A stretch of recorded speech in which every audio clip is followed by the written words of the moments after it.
প্রচণ্ড দাবদাহের জেরে মানুষের জীবন অতিষ্ঠ। নির্বাচনী আবহে বাড়ছে রাজনৈতিক উত্তাপও। ইতিমধ্যেই দু দফায় ভোট শেষ 6টি কেন্দ্রে, বাকি এখনো 36টি কেন্দ্র।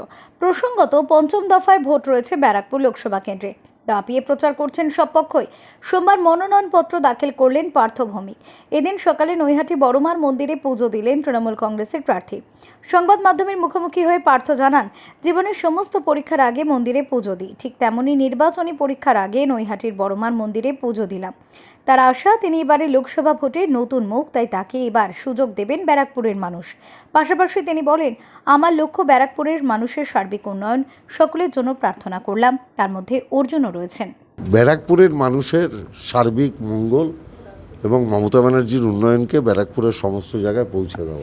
আমি তো ট্রেনে উঠে দেখেছি যে ট্রেনের মানুষ আমাকে খুব ভালো, মানে যারা যাত্রী ছিলেন তারা খুব ভালো রেসপন্স করেছে।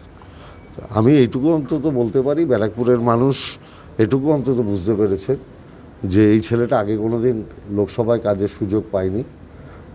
যদি একবার তাকে কাজের সুযোগ দেওয়া যায়, ব্যারাকপুরের মানুষের মঙ্গল কামনা করেছে, তার মধ্যে অর্জুন সিংহ আছে। উত্তর 24 পরগনা থেকে প্রতীতি ঘোষের রিপোর্ট, ওঙ্কার বাংলা।